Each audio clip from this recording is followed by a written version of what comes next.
Hello guys, sasamahan nyo akong akyatin natin ang Buscalan Village at ayan na nga, nagkaroon na nga tayo ng tour guide na si Ate Letty at pagdating nga talaga dyan, kailangan natin magkaroon ng tour guide. Yung nakikita nyo na yun, ng mga bahay-bahay na yun, yun yung ating aakyatin. So ayan, napakataas ng ating aakyatin, ilang hakbang yan at talaga namang mararamdaman mo yung pagod, yung bigat ng katawan mo na pumupunta sa paa guys. Sobrang hirap, lalong-lalo na ako kasi ako may asthma talaga. So kaya ako, pag nakakaramdam ako ng pagod, nakakaramdam ako ng hingal, automatic nagpapahinga ako. Ayaw kong pilitin yung sarili ko dahil baka mamaya hindi maging maganda yung resulta. Nakikita nyo yan, ang layo na ng aming nakyat, pero malayo pa yung aming aakyatin. Actually, kung yan siguro pantay, mas mabilis kami makakarating. Ang pagod lang talagang umakyat. Minsan meron mo kami makakasalubong dyan, bumababa, galing kay Apo Wangud. Minsan naman meron na kaming kasunod. Ang daming umaakyat dito guys. Grabe, ganun talaga yung impact ni Apo Wangud na talaga namang sino ba naman na hindi papayag at sino naman talagang palalagpasin mo na hindi matatuan ng isang legendary, isang alamat na mambabatok sa buong mundo. O di ba guys, sobra kaya talaga naman pinuntahan talaga namin to nung sinabi ng anak ko na talaga mami daddy punta tayo kay Apong Wangud, magpapatato ako. So syempre yung bagay na yun, although sabi ng mga namin, hindi ba yan makakasagabal sa future mo? Hindi naman daw. So kaya kami pinayagan namin kasi iba-iba naman tayo ng pananaw sa buhay. Ay binayagan nyo kasi ang bata pa.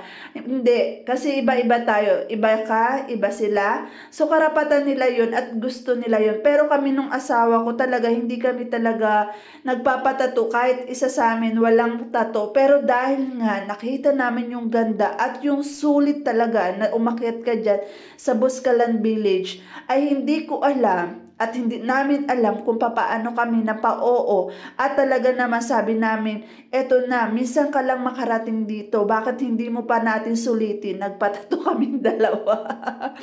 Alam ko natatakot si daddy kasi ayaw niya nun at alam niya masakit, pero sabi nga namin, try natin daddy. So ayun nga, kami yung nauna, si daddy yung nauna, tapos sinundan ni Ate Iya, ako yung last.